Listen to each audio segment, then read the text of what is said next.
আমার হাতে লাগানো ফুল গাছ, ঘরের সামনে এরকম ফুল গাছ থাকলে আমার কাছে খুব ভালো লাগে, তো সেজন্যই লাগিয়েছি। তো আলহামদুলিল্লাহ, আল্লাহর সৃষ্টি দেখেন কত সুন্দর, কত অদ্ভুত।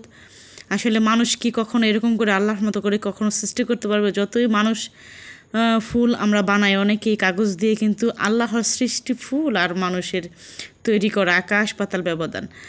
তো পাতাবাহারি গাছ, কিছুটা গোলাপের ডাল লাগিয়েছি। কয়েকদিন আগে বেড়াইতে গেছিলাম, পরে ওদের বাসা থেকে আনছি। তো এখানে জানালার মধ্যে শ্যাম্পুর বোতলের মধ্যে ভরে পাতাবাহারি গাছ লাগিয়ে দিয়েছি। ঘরের সামনে এরকম পাতাবাহারি গাছ থাকলে আমার কাছে বেশ ভালো লাগে। তো জবা ফুলের ডাল লাগিয়েছিলাম, আলহামদুলিল্লাহ এটা জীবিত হয়েছে। এটা 1 সপ্তাহ আগে লাগাইছিলাম, তো 2টা লাগাইছি। তো এই পাশ দিয়ে এই গেটের সামনেও এই যে 7 আপের বোতল, তারপর হচ্ছে শ্যাম্পুর বোতলের মধ্যে ভরে তারপর হচ্ছে লাগিয়ে দিয়েছি পাতাবাহারের গাছ। আর এগুলো হচ্ছে পেঁয়াজ ফুলের গাছ, এগুলোর গন্ধ ভীষণ ভালো লাগে।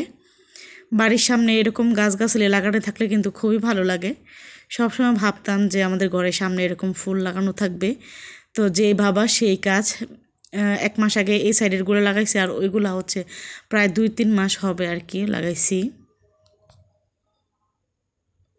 তো সব মিলিয়ে সন্ধ্যাবেলা যখন ফুল ফোটে তখন মনে হয় যে আমার ফুল গাছ লাগানোগুলো সার্থক হয়েছে। তো আপনাদের যদি আমার ফুল গাছগুলো ভালো লেগে থাকে আর এই ফুল যদি আপনারা পছন্দ করে থাকেন, তাহলে অবশ্যই নিজের বাড়িতে লাগাবেন এবং লাইক কমেন্ট শেয়ার করবেন। কেমন লাগছে অবশ্যই কমেন্টে বলবেন। আমার কাছে তো প্রতিদিন সন্ধ্যাবেলা এই ফুলটা ফুটলে খুব ভালো লাগে।